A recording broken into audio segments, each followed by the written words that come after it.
Getting an edge at this time of year is really important. It's cold and the fish aren't feeding that confidently, but there's a few things that you can do, especially to your bait, to catch a few extra fish.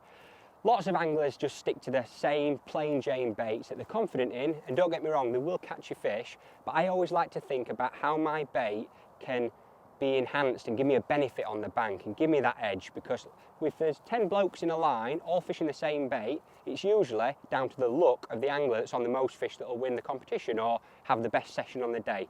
But there's a few things that I like to do to give me that little bit of an edge and just hopefully catch a few extra fish. We all know how important and how good maggots are at this time of year. F1s, carp, commercial silverfish, any sort of fish loves eating maggots. And there are a few little things with a Captiv-8 that I like to do to enhance them and give them a little bit of that boosted flavour and smell.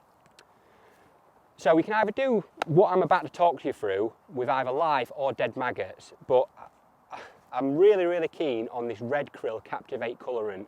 It basically makes the maggots more vibrant, make them smell a little bit different to what everyone else is feeding, and gives them that really bright visual colour that, especially on clear waters, you know, Hayfield today where we're at filming, it's quite clear at the moment. So I think getting my maggots, and I mean they do look really bright and vibrant. Fresh quality bait's really important too.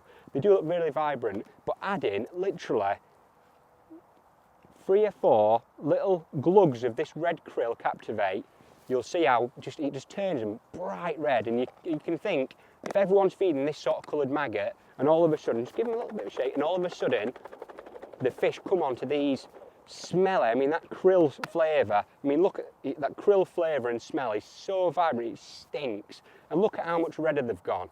You can't help but think that that will give me an advantage, especially when everyone else is feeding the same sort of bait. So there's a few little things that you can do to give yourself an edge and catch those few fish and give you an edge on the bank. Not only are the colourants really good for boosting maggots, they work brilliantly for baits like pellets. Pellets are super popular on commercials, we all love using them. And whether I'm using expander pellets, micro pellets, 4mm pellets, they work absolutely brilliantly for making your bait stand out and giving it that little bit of a different colour and smell. So whether you're using like expander pellets, these soak up that colour brilliantly. They go absolutely perfectly to that colour that you want, so whether that's yellow, green or even red. Red works really well at certain times of year. The red krill with expander pellets works great in the spring and summer when the fish are feeding a bit more confidently. So another way that I really like to use the colourants to give me that edge is with my micro pellets. The activated cell micros are brilliant for this time of year. They have that really sweet smell, but it's not too strong, not too fish mealy and overpowering the peg. But I like to use the yellow Scopex and pineapple. This just sends it a really deep yellow colour, adds an extra bit of flavour and colour to the already brilliant cell activated pellets. But it's not just pellets and maggots that these colourants boost. They work brilliantly for dyeing ground baits. I personally like to dye my ground baits with a green colour. This gives me a lot of confidence on the bank, and trust me, if you have a little think about how these colourants can benefit your fishing and make you stand out, they'll definitely catch you more fish.